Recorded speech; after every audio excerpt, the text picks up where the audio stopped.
दर्शकों, पुनः मैं आपके सामने उपस्थित हूँ।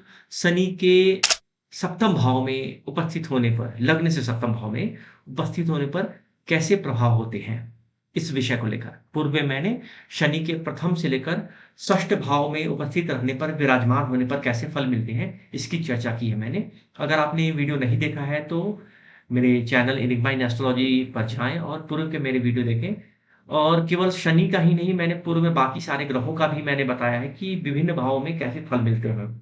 तो आज का जो मेरा विषय है, शनि सप्तम भाव में क्या फल देते हैं। तो सबसे पहले हम देखेंगे कि सप्तम भाव किन-किन चीज़ों का कारक है। सप्तम भाव जया भाव भी बोलते हैं इसको, स्त्री का भाव है, आपकी पत्नी का भाव है, आपके इमेज का भाव है ये। गुप्तेंद्रिय का भाव है, वीर्य का भाव है, नपुंसकता का भाव है यह, व्यापार, व्यसन, साझेदारी, भागीदारी का विचार भी हम 7th हाउस से ही करते हैं। आपकी काम, चेष्टा, इन सब चीज़ों का विचार हम करते हैं।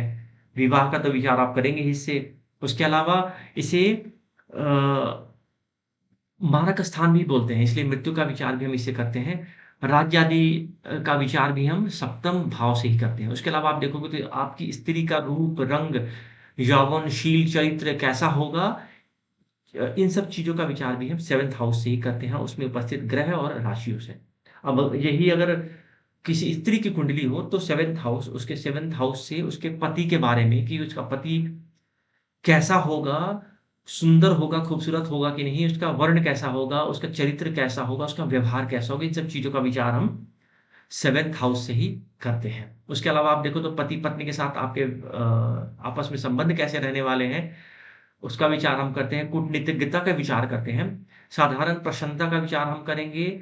और अगर शरीर में हम देखें तो पाइल्स रोग का विचार भी हम इससे ही करते हैं। आपकी ज्ञानेंद्रिया, भोग विलासिता, काम चिंता, उसके अलावा आपकी जो कामातुरता है, उसका विचार भी हम 7th हाउस से ही करते हैं। उसके अलावा इस राशि में, हाँ, इस भाव में वृश्चिक राशि को विशेष बल प्रदान मिल जाता है, बलवान मानी जाती है इस भाव में।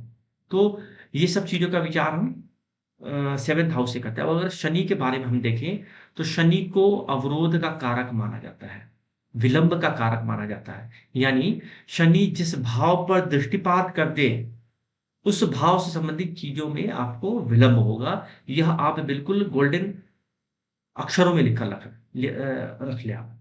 ओके। इसके अलावा धूर्तता, कल, छपट, धोखा, हिंसा, चोरी आदि के कार्य, या डाकू, या हिंसक जो भी व्यक्ति है, इन सब चीज़ों का विचार हम शनि से ही करते हैं। तिल का तेल का विचार हम करेंगे शनि से, लोहे का व्यापार का विचार हम शनि से करते हैं। उसके अलावा आप देखोगे तो शनि 3rd और 6th हाउस में शनि विशेष कारकत्व प्रदान होता है, कारक ग्रह माना गया है इसका। उसके अलावा आप देखोगे तो चूँकि शनि को श्लोक ग्रह माना गया है, कालपुरुष की कुंडली में दुःख का कारक माना गया है इसे, तो इसलिए उसके अलावा इसे शीतल ग्रह बोलते हैं, इसलिए शीत ऋतु पर भी कारकत्व शनि का ही होता है।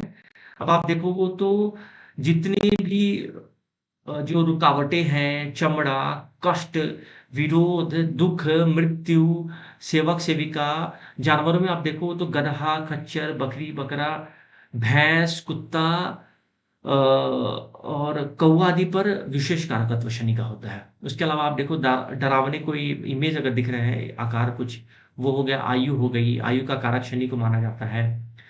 दुःख का कारक है, अधार्मिक कार्यों का कारक है, मूर्खतापूर्ण कार्य जो भी होंगे, वृद्धावस्था का कारक, शीत ऋतु का कारक, चिड़चिड़ाहट का कारक, नीचों की संगति, मैला-कुचैला रहना, काला रंग, मलिनता, क्रूरता, लंगड़ापन, मोटे अनाज का कारक है, पुराने लोहे होते हैं उनका कारक शनि को माना जाता है, पुरानी मशीनरी हो गई, कल-पुर्जे जितने होते हैं, उन सब का कारक माना जाता है शनि को।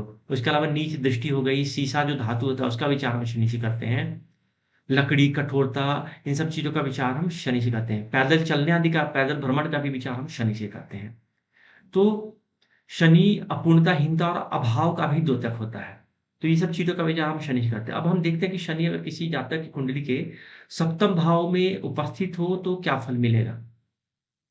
तो सामान्य भाषा में देखें तो उसके शरीर में दोष रहता है और उसको दुर्बल पत्नी प्राप्त होती है, कमज़ोर पत्नी प्राप्त होती है। शरीर से थोड़ा-सा कमज़ोर ही होगी वैसी जो पत्नी होगी, और ऐसा जातक वेश्या से संभोग भी करता है, अत्यंत दुखी रहता है ऐसा जातक। अब यही उम, अगर उच्च या स्वर क्षेत्रीय हो जाए, तो स्त्रियों के साथ संभोग करेगा, यानी कि स्त्रियों के साथ संभोग करता है। अब सप्तमस्थ अगर शनि केतु के साथ हो, तो ऐसी स्थिति में वह केवल अपनी पत्नी के साथ ही संयोग करता है संभोग करता है। अब यही अगर मान लो सप्तमस्थ शनि मंगल के साथ हो जाए, तो ऐसा जातक शिशन चुंबन की इसको आदत होती है। उसके अलावा अगर शुक्र से युक्त हो जाए ऐसा जातक, तो भग चुंबक चुंबन का भी इसको आदत होता है, और पर नारी से भी संभोग करता है ऐसा जातक। तो कुल मिलाकर बहुत अच्छे योग नहीं माना जाते शनि के इस हाउस में उपस्थित रहने पर। तो अगर चैनल को सब्सक्राइब नहीं किया है, तो चैनल को सब्सक्राइब कर लिया। अंत तक मेरे साथ इस वीडियो में बने रहने के लिए बहुत-बहुत धन्यवाद। नमस्कार।